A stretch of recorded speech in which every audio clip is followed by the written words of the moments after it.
Alright guys, full disclosure, I ended up getting a bye in the second round of the Legacy Open, and since I need to play a match, I'm going to play a two-man, and apologies if my opponent's deck is not stellar, but I assume it's going to be similar to the 0-1 bracket.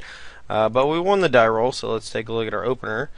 And it's not so bad. We can open up on a Thoughtseize and then follow that up with a Brainstorm, hopefully into a Plow.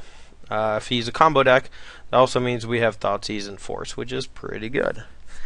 The Wasteland looking a little awkward here, but we're still just going to fetch Underground Sea since it helps us cast the Thoughtseize and the Brainstorm. And if there's an early creature that we might need to plow, we could potentially just take it with Thoughtseize instead. But let's take a look at what he's got.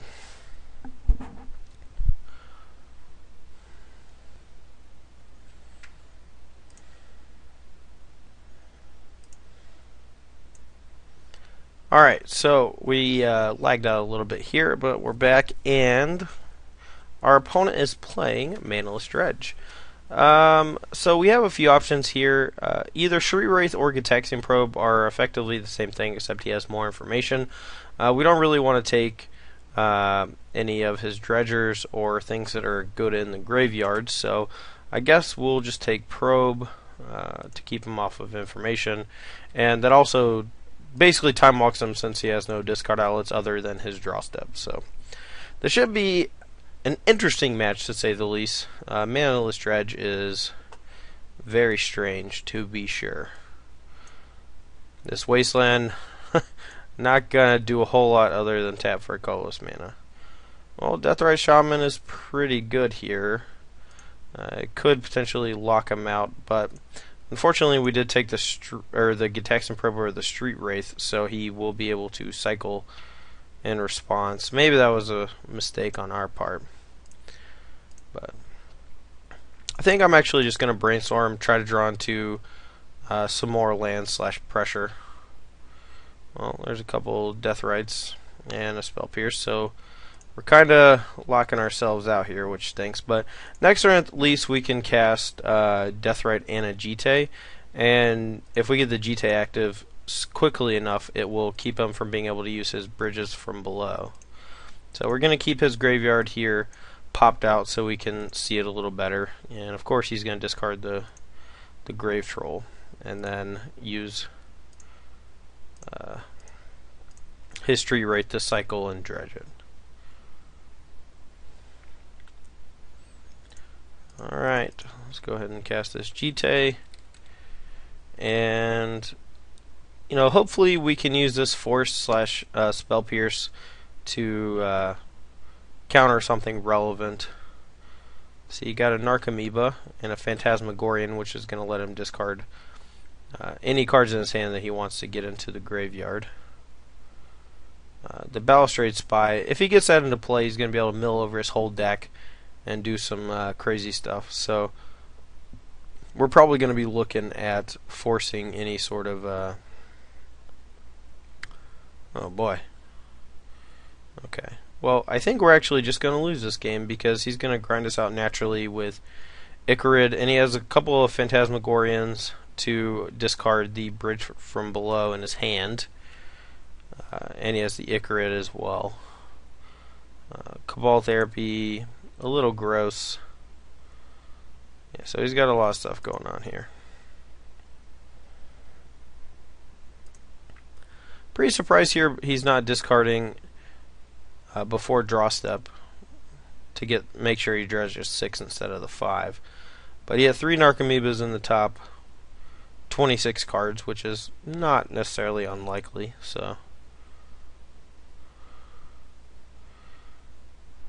looks like he only has one bridge, and it's in his hand. So if he wants to get that into the graveyard, let's see. Alright, well, he's holding all of his Narcomoebas back. It's a little strange.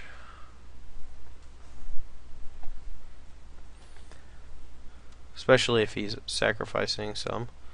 Alright, well, he's targeting me. I'm just going to let this resolve since he doesn't have the bridge in the yard right now, so he's not actually generating tokens off of it, which seems like a mistake.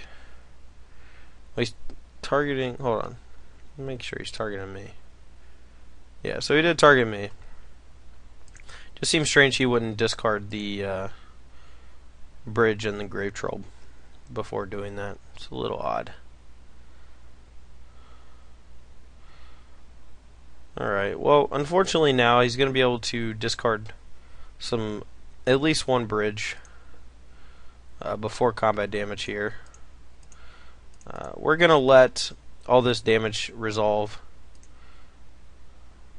If he wants to like triple block or whatever, we're okay with that. Because I do want to get this second Deathrite Shaman into play since this guy's going to die.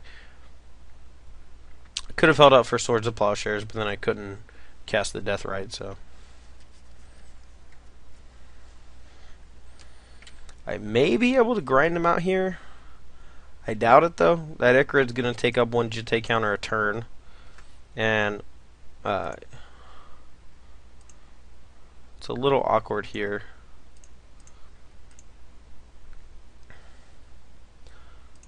Alright, well I might just upkeep kill 2 Narcomoebas.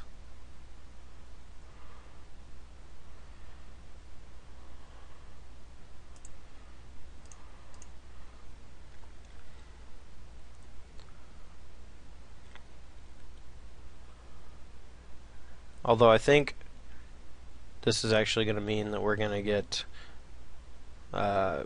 he's going to discard Bridge and Dread Return and probably go guard Grave Troll. And then that's going to let him get a zombie off of this one. I can't even use this one. And then he's going to mill over... Yeah, he's just going to get back Balustrade Spy. But we'll wait on it, since discarding is a cost, so we can't even respond by killing his other one, which kind of stinks. So we're just going to let all this resolve. I just want to see his deck mostly, like he's going to Balustrade Spy his whole deck and then probably kill me with some weird thing. So let's see what it is. And then after game 1 we have access to Royal Graveyard removal, and we can choose to be on the draw, which basically forces him to time walk himself, so that's cool. Just hopefully he doesn't play slowly. Really just want to see what he's got going on over there.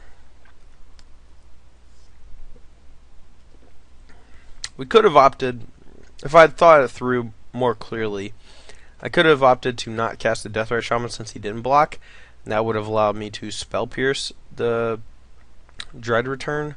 But even so, now he's got access to 2 bridges from below and a Dread Return, or 2 Dread Returns, excuse me, as well as another Shadow and an Icarid. So this game was not going to go well regardless. Well, I guess I'll block. We'll see what happens. Yeah, so if he stacks it correctly, he gets 2 zombies before his bridges get exiled. Okay, well, he didn't stack it correctly, I guess. Alright, well, since he didn't stack it correctly, I'm going to go ahead and kill a Narcomoeba so he can't Dread Return me, and I guess now I have a chance to win the game. So that's cool. I guess that's pretty cool. I don't know.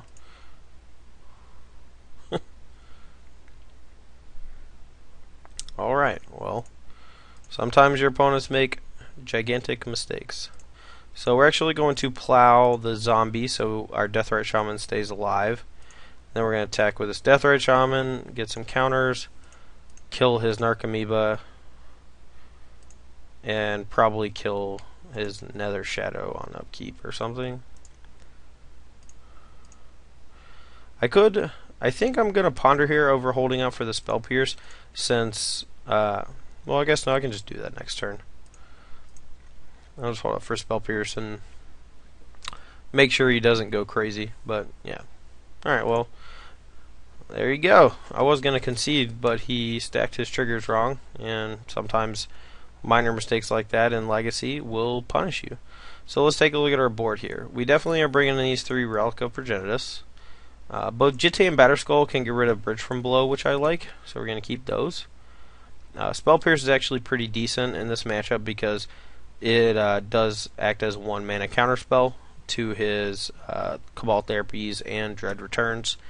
Thoughtseize is actually decent because it allows you to strip a card out of their hand, acting as a a forced mulligan for the most part.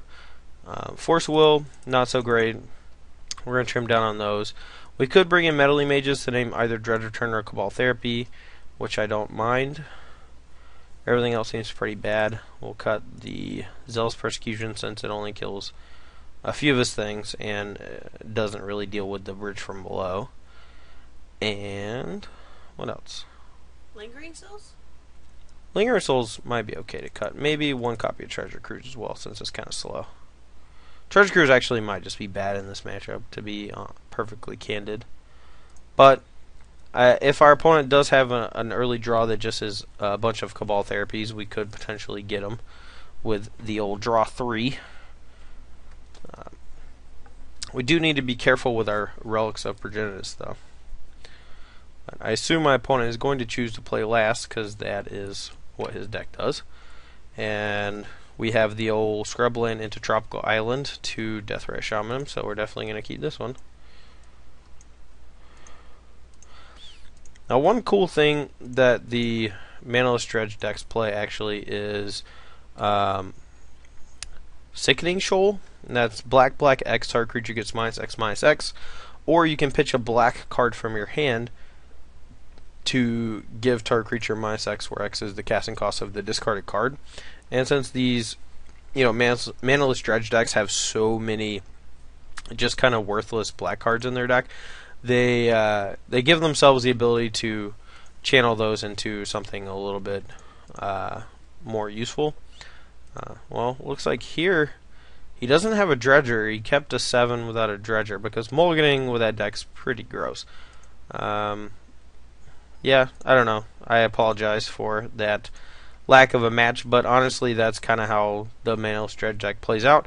And people sometimes like to play it in Legacy, so I mean, they have trouble dealing with any sort of real sideboard hate card, and since they have to choose to be on the draw for their deck to function, that allows you a lot of times to just cast Deathray Shaman on turn 1 and not necessarily lock them out of the game.